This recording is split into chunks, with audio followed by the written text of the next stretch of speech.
प्रभु यीशु मसीह के नाम से आप जितने लोग इकट्ठे हुए हैं उन सबको नमस्कार। प्रभु यीशु मसीह के नाम विच जिन्ने तुसी लोग इधर इकट्ठे हुए नमस्कार।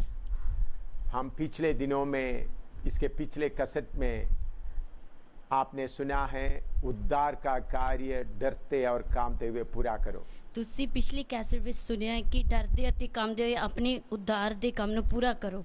जब हम उद्धार का कार्य को पूरा करने जाते समय में कुछ समस्या हमारे सामने आते हैं। जिदों ही मुक्ति का काम पूरा करन जांदे समय साडे विच कुछ समस्या हुंदी है। जो काम हम करना चाहते हैं वो हमसे नहीं होता है। जो काम असी करना चाहते हैं वो साडे को नहीं हुंदा है। उस बात के बारे में आज हम सीखेंगे। उस गल दे बारे असी आज सीखांगे। उसके लिए गलातियों की पत्री 5 का 16 और 17 पढ़ते हैं। उस दे लिए यही वचन पढ़ांगे गलातियां 5 दी 16 ते 17 आयत। हाँ, गलातियों की पत्री 5वां अध्याय उसका 16 और 17। गलातियां 5 दी 16 ते 17 आयत। उधर में लिखा है हमारा समस्या क्या है। उस दे विच लिखिया साडी समस्या की है। हाँ। पर मैं कहता हूँ आत्मा के अनुसार चलो तो तुम शरीर के लालसा किसी रीति से पूरी ना करोगे, क्योंकि शरीर आत्मा के विरोध में और आत्मा शरीर के विरोध में लालसा करता है और ये एक दूसरे के विरोधी है, इसलिए कि जो तुम करना चाहते हो वो कर ना पाओ। पर मैं आखदा हाँ तुसी आत्मा द्वारा चलो तां शरीर दे विषयां नूं कदे पूरा ना करोगे, क्यों जो शरीर आत्मा दे विरोध अते आत्मा शरीर दे विरुद्ध लोचदा है, क्यों जो एक दूए दे विरोधी हन, तां जो तुसी जो चाहुंदे सो ना करो।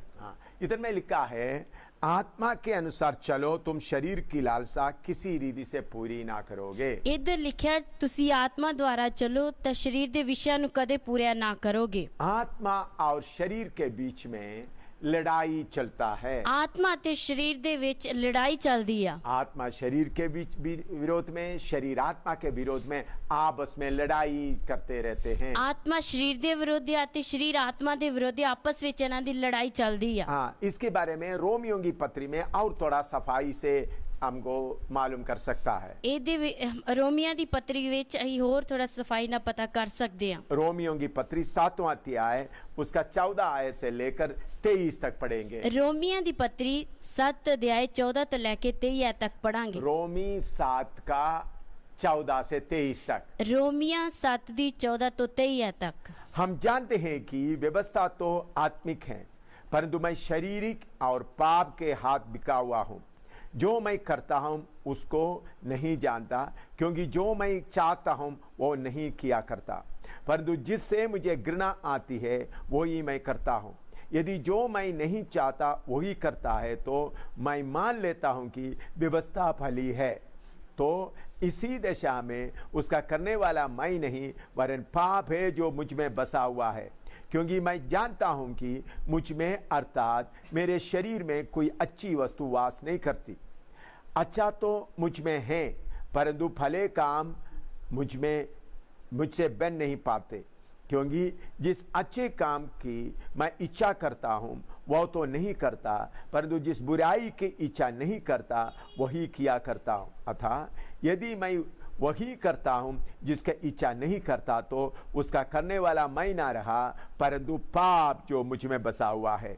इस प्रकार मैं यह व्यवस्था पाता हूँ कि जब भलाई करने की इच्छा करता हूँ तो बुराई मेरे पास आती है, क्योंकि मैं भीतरी मनुष्य से परमेश्वर की व्यवस्था से बहुत प्रसन्न रहता हूँ, परंतु मुझे अपने अंगों में दूसरे प्रकार की व्यवस्था दिखाई पड़ती है जो मेरा बुद्धि के व्यवस्था से लड़ती है और मुझे पाप की व्यवस्था के बंधन में डालती है जो मेरे अंगों में है। असी जान देता हाँ जो शरा आत्मिक है, पर मैं शरीरिक अते पाप दे हाथ विक्या होया हाँ। मैं नहीं जानता कि की करा, क्यों जो मैं ओ नहीं करदा जो चाहता हाँ, सगो ओ करदा हाँ जिस तो मैनू केन आउंदी है। पर जे मैं ओ करदा हाँ जो नहीं चाहता तां मैं शरा नूं मन लैंदा हाँ पई ओ चंगी है। सो हुण मैं तां ओदे करन वाला नहीं सगो पाप है जेड़ा मेरे विच वसदा है। मैं जानदा तां हाँ पई मेरे अंदर अर्थात मेरे शरीर दे अंदर कोई भली गल है नहीं। इरादा करना तो मेरे अंदर है पर भला करना नहीं। जेड़ी भलाई मैं करना चाहता हाँ ओ मैं नहीं करदा, सगो जेड़ी बुराई ਮੈਂ ਨਹੀਂ ਚਾਹੁੰਦਾ ਸੋ ਹੀ ਕਰਦਾ ਹਾਂ, ਪਰ ਜੇ ਮੈਂ ਉਹ ਕੰਮ ਕਰਦਾ ਹਾਂ ਜਿਹੜਾ ਮੈਂ ਨਹੀਂ ਚਾਹੁੰਦਾ ਤਾਂ ਕਰਨ ਵਾਲਾ ਮੈਂ ਨਹੀਂ ਸਗੋਂ ਪਾਪ ਹੈ ਜੋ ਮੇਰੇ ਵਿੱਚ ਵਸਦਾ ਹੈ। ਸੋ ਮੈਂ ਇਹ ਕਾਨੂੰਨ ਵੇਖਦਾ ਹਾਂ ਭਈ ਜਦ ਭਲਾਈ ਕਰਨਾ ਚਾਹੁੰਦਾ ਹਾਂ ਤਦੋਂ ਬੁਰਾਈ ਹਾਜ਼ਰ ਹੁੰਦੀ ਹੈ। ਮੈਂ ਤਾਂ ਅੰਦਰਲੇ ਪੁਰਸ਼ ਅਨੁਸਾਰ ਪਰਮੇਸ਼ਰ ਦੇ ਕਾਨੂੰਨ ਵਿੱਚ ਆਨੰਦ ਹੁੰਦਾ ਹਾਂ, ਪਰ ਮੈਂ ਆਪਣੇ ਅੰਗਾਂ ਵਿੱਚ ਇੱਕ ਹੋਰ ਕਾਨੂੰਨ ਵੀ ਵੇਖਦਾ ਹਾਂ ਜੋ ਮੇਰੀ ਬੁੱਧ ਤੇ ਕਾਨੂੰਨ ਨਾਲ ਲੜਦਾ ਹੈ ਅਤੇ ਮੈਨੂੰ ਉਸ ਪਾਪ ਦੇ ਕਾਨੂੰਨ ਦੇ ਜੋ ਮੇਰੇ ਅੰਗਾਂ ਵਿੱਚ ਹੈ ਬੰਧਨ ਵਿੱਚ ਲੈ ਆਉਂਦਾ ਹੈ। इधर में लिखा है 21वां पद में लिखा है, इस प्रकार मैं यह व्यवस्था पाता हूं कि जब भलाई करने का इच्छा करता हूं तो बुराई मेरे पास आती है। ਸੋ ਮੈਂ ਇਹ ਕਾਨੂੰਨ ਵੇਖਦਾ ਹਾਂ ਭਈ ਜਦ ਮੈਂ ਭਲਾਈ ਕਰਨਾ ਚਾਹੁੰਦਾ ਹਾਂ ਤਦੋਂ ਬੁਰਾਈ ਹਾਜ਼ਰ ਹੁੰਦੀ ਹੈ। हाँ, तो उसका 22वां पद में लिखा है, भीतरी मनुष्य से परमेश्वर का व्यवस्था में मैं बहुत प्रसन्न रहता हूं। ਮੈਂ ਤਾਂ ਅੰਦਰਲੇ ਪੁਰਸ਼ ਅਨੁਸਾਰ ਪਰਮੇਸ਼ਰ ਦੇ ਕਾਨੂੰਨ ਵਿੱਚ ਆਨੰਦ ਹੁੰਦਾ ਹਾਂ। हाँ, लेकिन 23वां पद में लिखा है, परंतु मेरे शरीर के अंगों में दूसरे एक व्यवस्था मैं देखता हूं। 23 वचन ਵਿੱਚ ਲਿਖਿਆ ਕਿ ਪਰੰਤੂ ਮੇਰੇ ਸਰੀਰ ਦੇ ਅੰਗਾਂ ਵਿੱਚ ਮੈਂ ਹੋਰ ਕਾਨੂੰਨ ਵੇਖਦਾ ਹਾਂ। हाँ, ये हर एक विश्वासी भाई बहन का अनुभव है। ਇਹ ਹਰ ਇੱਕ ਵਿਸ਼ਵਾਸੀ ਭੈਣ ਭਰਾ ਦਾ ਅਨੁਭਵ ਹੈ। उनके अंदर की भीतरी मनुष्य से परमेश्वर की व्यवस्था पर चलना चाहते हैं। ਉਹ ਭੀਤਰੀ ਮਨੁੱਖ ਦੇ ਦੁਆਰਾ ਪਰਮੇਸ਼ਰ ਦੀ ਵਿਵਸਥਾ ਵਿੱਚ ਚੱਲਣਾ ਚਾਹੁੰਦੇ ਆ। झूठ बोलना नहीं चाहता, ਝੂਠ ਬੋਲਣਾ ਨਹੀਂ ਚਾਹੁੰਦੇ, झगड़ा करना नहीं चाहता, ਝਗੜਾ ਕਰਨਾ ਨਹੀਂ ਚਾਹੁੰਦੇ, गंदा काम करना नहीं चाहता, ਗੰਦਾ ਕੰਮ ਕਰਨਾ ਨਹੀਂ ਚਾਹੁੰਦੇ। लेकिन बाहरी मनुष्य के द्वारा वो काम अपने आप कर लेता है। ਪਰ ਉਹ ਬਾਹਰੀ ਮਨੁੱਖ ਦੇ ਦੁਆਰਾ ਉਹ ਕੰਮ ਕਰ ਲੈਂਦੇ ਆ। वो करना नहीं चाहता फिर भी कर लेता है। ਉਹ ਕਰਨਾ ਨਹੀਂ ਚਾਹੁੰਦੇ ਤਾਂ ਵੀ ਕਰ ਲੈਂਦੇ ਆ। तो अब मनुष्य के बारे में थोड़ा अच्छी तरह वचन के द्वारा सीखने के लिए कोशिश करेंगे। ਅਸੀਂ ਮਨੁੱਖ ਦੇ ਬਾਰੇ ਵਚਨ ਦੇ ਦੁਆਰਾ ਸਿੱਖਣ ਦੀ ਕੋਸ਼ਿਸ਼ ਕਰਾਂਗੇ। पहला थिस्सलुनी 5:23 में हम पढ़ते हैं। ਪਹਿਲਾ ਥੈਸਲੋਨੀ 5 ਅਧਿਆਇ ਉਹਦਾ 23 ਵਚਨ ਵਿੱਚ ਦੇਖਦੇ ਹਾਂ। पहला थिस्सलुनी 5:23। ਪਹਿਲਾ ਥੈਸਲੋਨੀਆ 5:23। हाँ, और जो पहला थिस्सलुनी 5:23, ਪਹਿਲਾ ਥੈਸਲੋਨੀਆ 5:23। शांति का परमेश्वर आप ही तुम्हें पूरे रीति से पवित्र करे और तुम्हारी आत्मा और प्राण और देह हमारे प्रभु यीशु मसीह के आने तक पूरे पूरे निर्दोष और सुरक्षित रहे। ਅਤੇ ਸ਼ਾਂਤੀ ਦਾਤਾ ਪਰਮੇਸ਼ਰ ਆਪੇ ਤੁਹਾਨੂੰ ਪੂਰੀ ਤਰ੍ਹਾਂ ਪਵਿੱਤਰ ਕਰੇ ਅਤੇ ਤੁਹਾਡਾ ਆਤਮਾ ਅਤੇ ਪ੍ਰਾਣ ਅਤੇ ਸਰੀਰ ਸਾਡੇ ਪ੍ਰਭੂ ਯੀਸ਼ੂ ਮਸੀਹ ਦੇ ਆਉਣ ਦੇ ਵੇਲੇ ਦੋਸ਼ ਰਹਿਤ ਸੰਪੂਰਨ ਬਚਿਆ ਰਹੇ। इधर में हमारा आत्मा, प्राण और शरीर के बारे में बताया। ਇਧਰ ਅਸੀਂ ਦੇਖਦੇ ਹਾਂ ਸਾਡੇ ਆਤਮਾ, ਪ੍ਰਾਣ, ਸਰੀਰ ਦੇ ਬਾਰੇ ਦੱਸਿਆ ਆ। अभी एक चार्ट के द्वारा आपको मनुष्य के अंदर में क्या क्या है उसके बारे में सीखेंगे। ਹੁਣ ਅਸੀਂ ਚਾਰਟ ਦੇ ਦੁਆਰਾ ਮਨੁੱਖ ਦੇ ਅੰਦਰ ਕੀ ਆ ਸਿੱਖਾਂਗੇ। मनुष्य के अंदर में आत्मा, प्राण, शरीर, उसके बारे में थोड़ा सा गहराई से सीखेंगे। ਮਨੁੱਖ ਦੇ ਅੰਦਰ ਆਤਮਾ, ਪ੍ਰਾਣ, ਸਰੀਰ ਹੈ, ਉਸ ਅਸੀਂ ਗਹਿਰਾਈ ਦੇ ਨਾਲ ਸਿੱਖਾਂਗੇ। आइए हम चार्ट देखें। ਆइए ਅਸੀਂ ਚਾਰਟ ਦੇਖੀਏ। आइए हम इस चार्ट के द्वारा और कुछ सीखेंगे। ਆइए ਅਸੀਂ ਇਸ ਚਾਰਟ ਦੇ ਦੁਆਰਾ ਹੋਰ ਸਿੱਖਾਂਗੇ। उत्पत्ति पहला अध्याय और 26 से लेकर 29 तक हम पढ़ते हैं। उत्पत्ति पहला अध्याय 26 ਤੋਂ ਲੈ ਕੇ 29 ਤੱਕ ਅਸੀਂ ਪੜ੍ਹਦੇ ਹਾਂ। परमेश्वर अपना स्वरूप और सादृश्य में मनुष्य को बना। ਪਰਮੇਸ਼ਰ ਨੇ ਮਨੁੱਖ ਨੂੰ ਆਪਣੇ ਸਵਰੂਪ ਅਤੇ ਸਮਾਨਤਾ ਵਿੱਚ ਬਣਾਇਆ।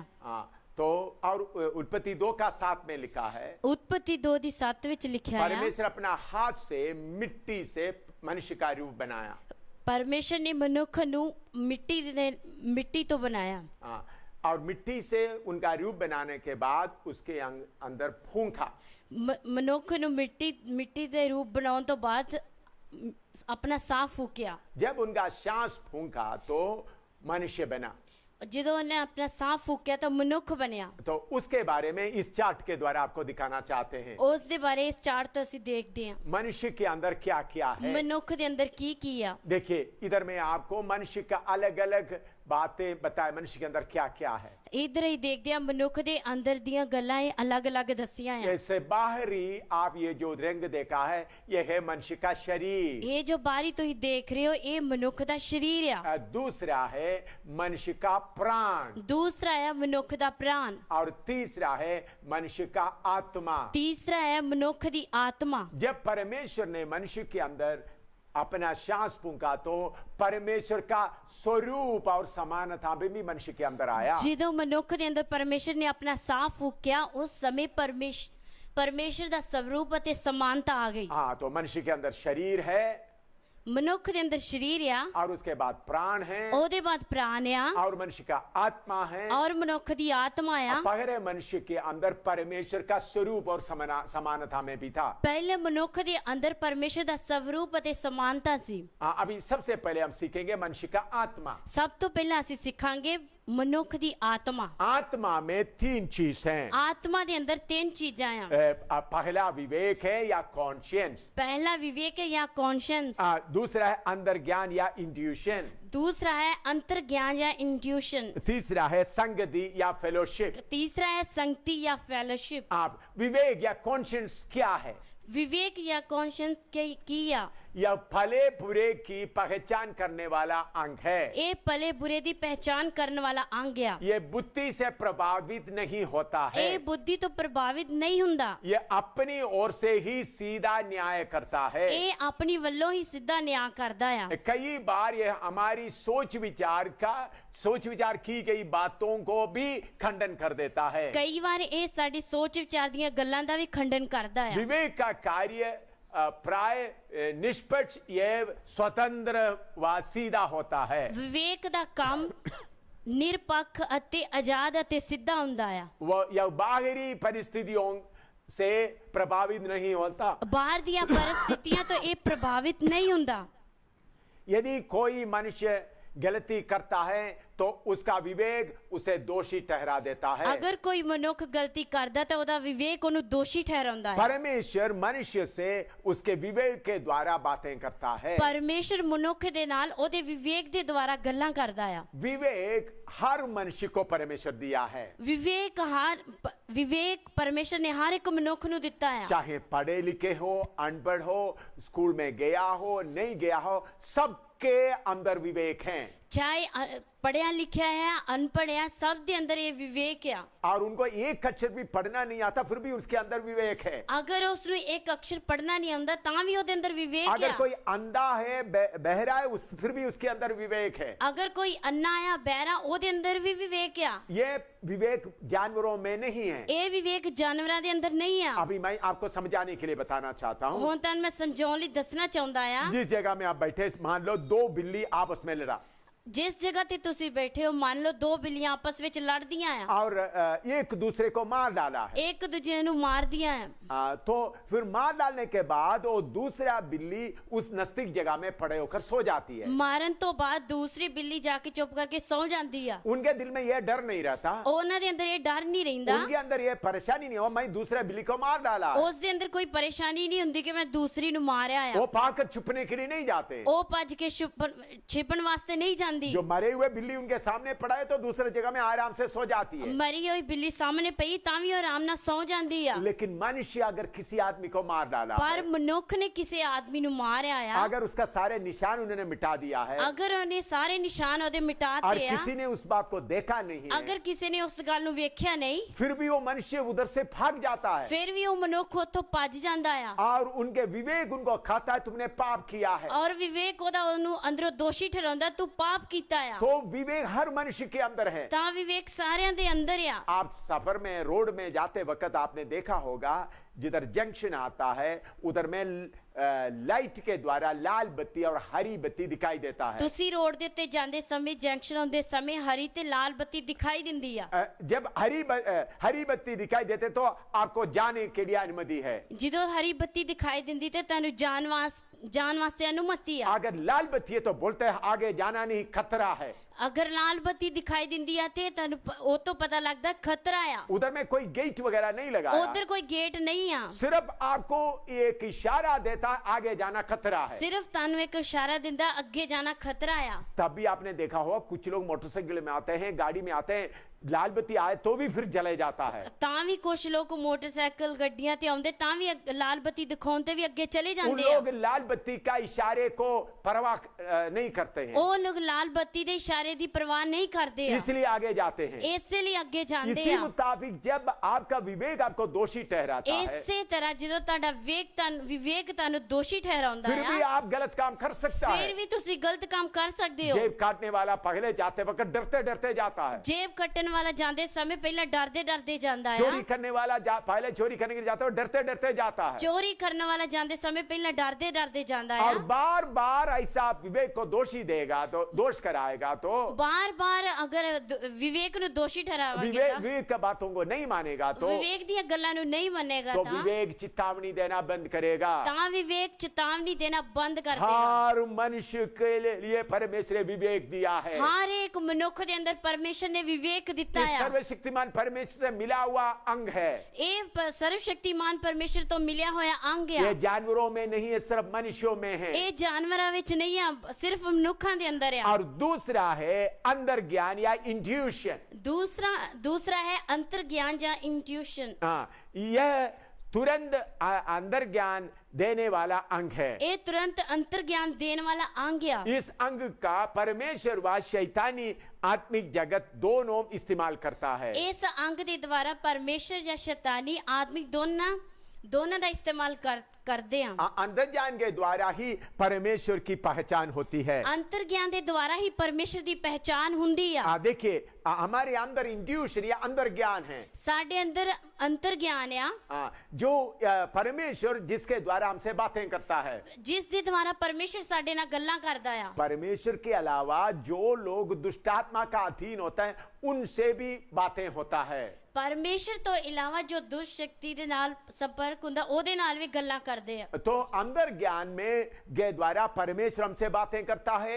अगर जो शैतान की शक्तियों के अधीन हैं उनको शैतान का शक्ति भी बातें करता है। परमेश्वर अंतर ज्ञान दे द्वारा साडे नाल गल्लां करदा है। जो दुष्ट शक्ति दे कब्जे विच है उन्हां दे नाल दुष्ट शक्ति गल करदी आ। हाँ, तीसरा है संगति या फेलोशिप। तीसरा है संगति या फेलोशिप। इससे परमेश्वर के साथ भी संगति कर सकते हैं व शैतान के साथ भी संगति कर सकता है। इस दे नाल असी परमेश्वर नाल भी संगति कर सकते हैं ते शैतान नाल भी संगति कर सकते हैं। जो लोग परमेश्वर के डर से चलता है परमेश्वर उनके उस आत्मा के उस संगति के जगह में आकर वास करता है। जो परमेश्वर दे डर नाल चलदे हैं परमेश्वर उन्हां दी आत्मा विच आके संगति करदा है।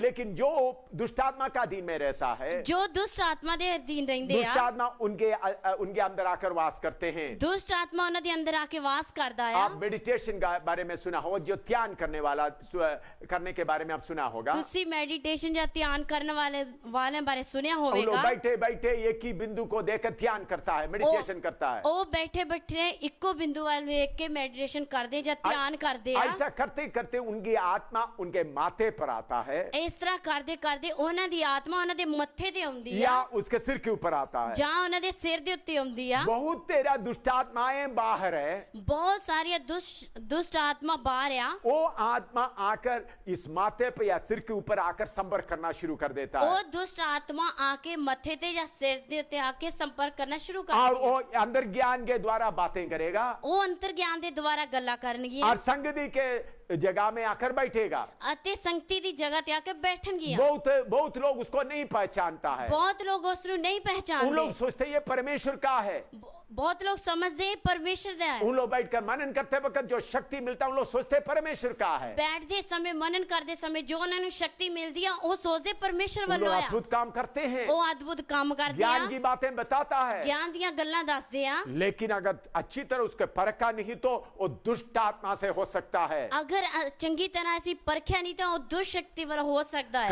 करोड़ों दुष्टात्मा इस पृथ्वी में घूमते रहता है। करोड़ा दुष्ट शक्तियां इस पृथ्वी ते घूमदियां वो हैं। कोशिश करते कौन सा मनुष्य के साथ मैं संबंध करूं, वो सोचदियां केड़े मनुख नाल असीं संबंध करिए, कैसा मैं मनुष्य के अंदर प्रवेश करूं। किस तरह मैं मनुख के अंदर प्रवेश करा। अगर आप सही ढंग से मनन नहीं करता है तो दुष्ट आत्मा परमेश्वर के नाम लेकर आपके अंदर घुसेगा। ਅਗਰ ਤੁਸੀਂ ਸਹੀ ਤਰ੍ਹਾਂ ਮਨਨ ਨਹੀਂ ਕਰਦੇ ਤਾਂ ਪਰਮੇਸ਼ਰ ਦਾ ਨਾਮ ਲੈ ਕੇ ਉਹ ਦੁਸ਼ਟ ਆਤਮਾ ਤੁਹਾਡੇ ਅੰਦਰ ਆ ਕੇ ਵਾਸ ਕਰੇਗਾ। ऐसा मैंने बहुत तेरे लोगों को देखा है, उनको उन दुष्ट आत्माओं से छुड़ाया है।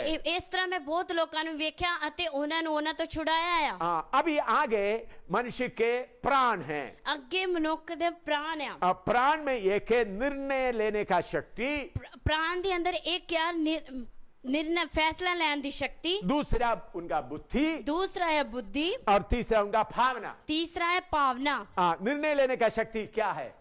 फैसला लेने की शक्ति की है? यह एक स्वतंत्र अंग है जो कार्य करने या ना करने का निर्णय लेता है। एक आजाद अंग है जो काम करन या ना करन दा फैसला लेंदा है। और निर्णय शक्ति के बिना मनुष्य मशीन की समान है।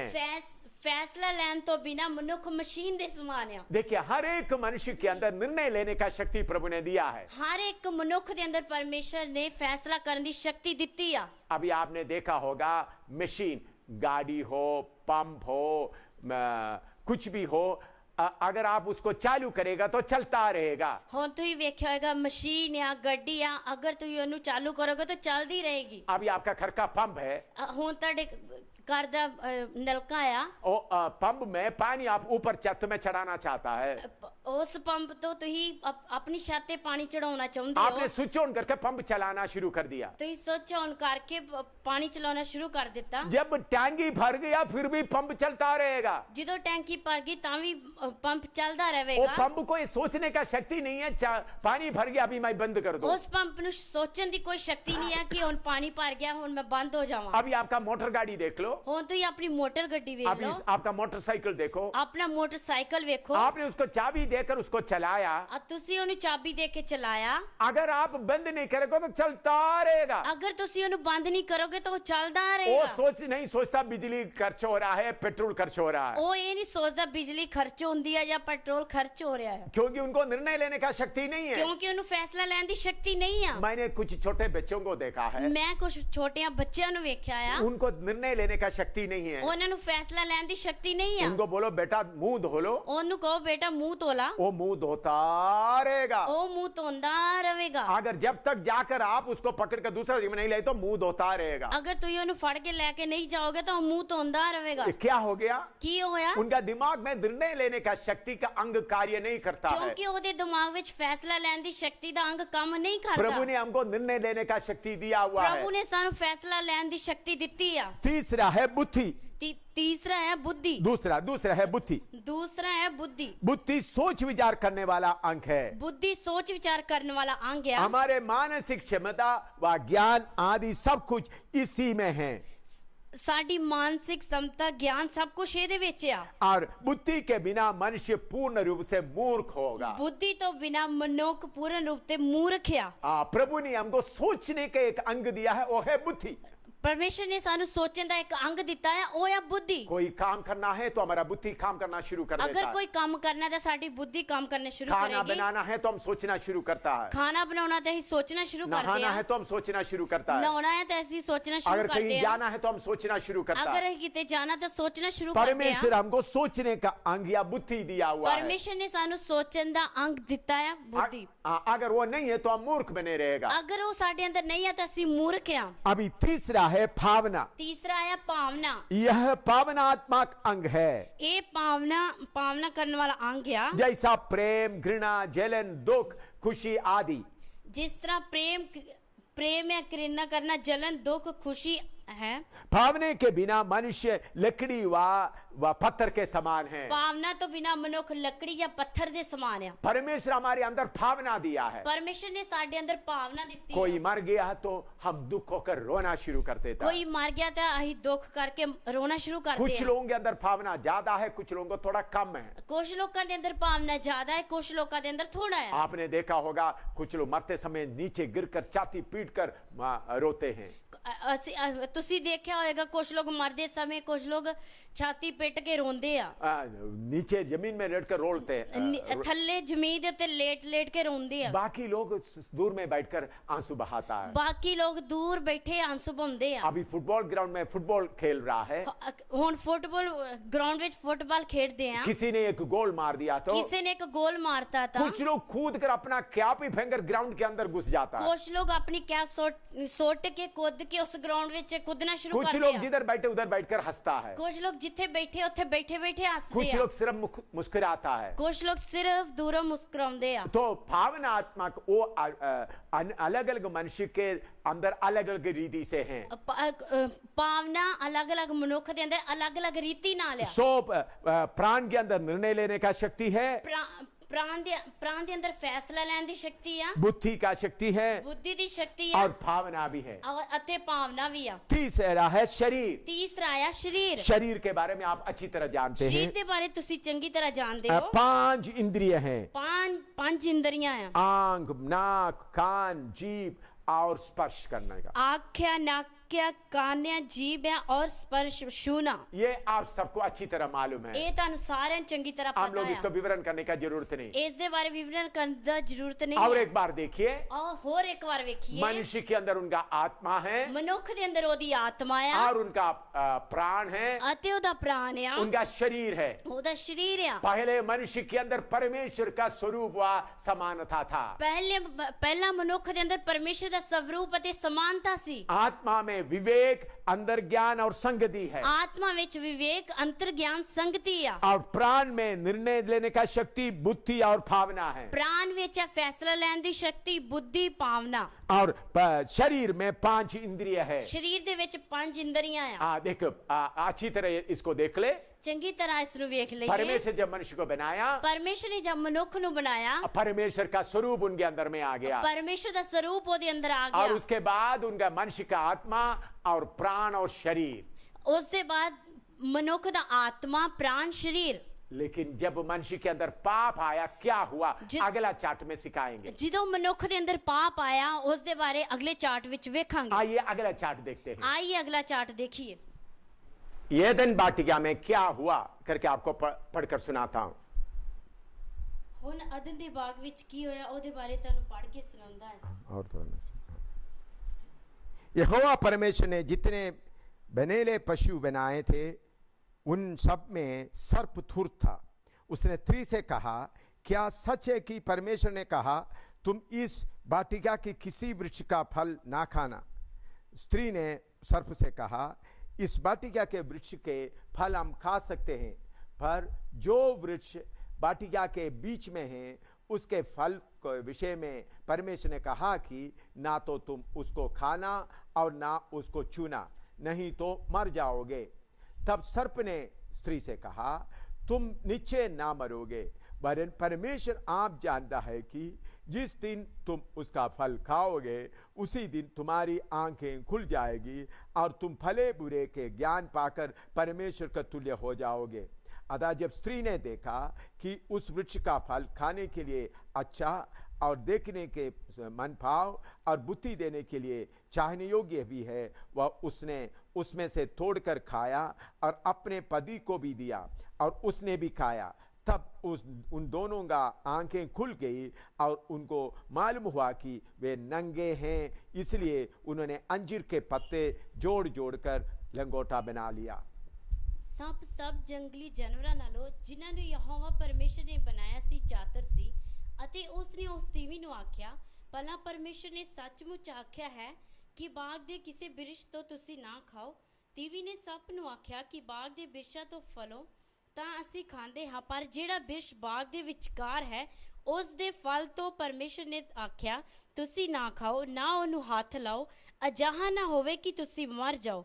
ਪਰ ਸੱਪ ਨੇ ਤੀਵੀ ਨੂੰ ਆਖਿਆ ਕਿ ਤੁਸੀਂ ਕਦੇ ਨਾ ਮਰੋਗੇ, ਸਗੋਂ ਪਰਮੇਸ਼ਰ ਜਾਣਦਾ ਹੈ ਕਿ ਜਿਸ ਦਿਨ ਤੁਸੀਂ ਉਸ ਤੋਂ ਖਾਓਗੇ ਤੁਹਾਡੀਆਂ ਅੱਖੀਆਂ ਖੁੱਲ ਜਾਣਗੀਆਂ ਅਤੇ ਤੁਸੀਂ ਪਰਮੇਸ਼ਰ ਵਾਂਗੂ ਭਲੇ ਬੁਰੇ ਦੀ ਸਿਆਣ ਵਾਲੇ ਹੋ ਜਾਓਗੇ। ਜਾਂ ਤੀਵੀ ਨੇ ਵੇਖਿਆ ਕਿ ਉਹ ਬਿਰਛ ਖਾਣ ਲਈ ਚੰਗਾ ਹੈ ਅਤੇ ਅੱਖੀਆਂ ਨੂੰ ਪਾਉਂਦਾ ਹੈ ਅਤੇ ਉਹ ਬਿਰਛ ਬੁੱਧ ਦੇਣ ਲਈ ਲੋੜੀਦਾ ਹੈ, ਤਾਂ ਉਸਨੇ ਉਹਦੇ ਫਲ ਤੋਂ ਲਿਆ ਤੇ ਆਪ ਖਾਧਾ, ਨਾਲੇ ਆਪਣੇ ਪਤੀ ਨੂੰ ਵੀ ਦੇ ਦਿੱਤਾ ਅਤੇ ਉਸਨੇ ਖਾਧਾ ਤਾਂ ਦੋਹਾਂ ਦੀਆਂ ਅੱਖੀਆਂ ਖੁੱਲ ਗਈਆਂ ਅਤੇ ਉਹਨਾਂ ਨੇ ਜਾਣ ਲਿਆ ਭਈ ਅਸੀਂ ਨੰਗੇ ਹਾਂ, ਸੋ ਉਹਨਾਂ ਨੇ ਫਗੂੜੀ ਦੇ ਪੱਤੇ ਸਿਉਂ ਕੇ ਆਪਣੇ ਲਈ ਤਹਿਮਤ ਬਣਾਏ। बहुत तेरा लोग सोचते हैं परमेश्वर जो उस मनुष्य को बनाया वो नंगा था। ਬਹੁਤ ਜ਼ਿਆਦਾ ਲੋਕ ਸੋਚਦੇ ਆ ਪਰਮੇਸ਼ਰ ਨੇ ਜਿਸ ਮਨੁੱਖ ਨੂੰ ਬਣਾਇਆ ਉਹ ਨੰਗਾ ਸੀ। मनुष्य नंगा नहीं था।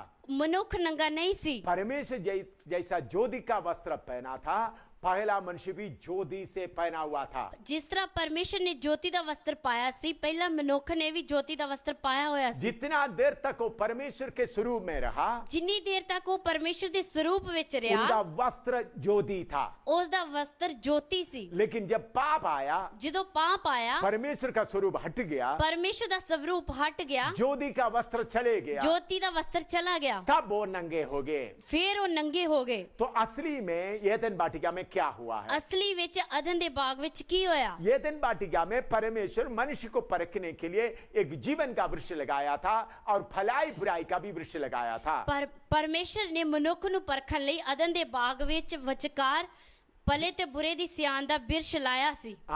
मनुष्य को बोला था तुम उस वृक्ष से तोड़कर नहीं खाना, ਮਨੁੱਖ ਨੂੰ ਬੋਲਿਆ ਸੀ ਉਸ ਬਿਰਸ਼ ਤੋਂ ਤੋੜ ਕੇ ਤੁਸੀਂ ਨਹੀਂ सारे ਖਾਣਾ, फल तुम खा सकते हैं, ਸਾਰੇ ਫਲ ਤੁਸੀਂ ਖਾ भले ਸਕਦੇ ਹੋ, बुराई का फल तुम नहीं खाना। ਭਲੇ ਬੁਰੇ ਦੀ ਪਹਿਚਾਨ ਦਾ ਫਲ ਨਹੀਂ वो ਖਾਣਾ। मनुष्य को परखने के लिए परमेश्वर रखा था। ਉਹ ਮਨੁੱਖ ਨੂੰ ਪਰਖਣ ਦੇ ਲਈ ਪਰਮੇਸ਼ਰ ਨੇ ਰੱਖਿਆ ਸੀ। परमेश्वर चाहता था मनुष्य को परख करके परमेश्वर का तुल्य बनने का मौका दे। ਪਰਮੇਸ਼ਰ ਚਾਹੁੰਦਾ ਸੀ ਮਨੁੱਖ ਨੂੰ ਪਰਖ ਕੇ ਪਰਮੇਸ਼ਰ ਦੇ ਸਮਾਨ ਹੋ ਜਾਏ। और मनुष्य को परमेश्वर स्वतंत्र इच्छा भी दिया था।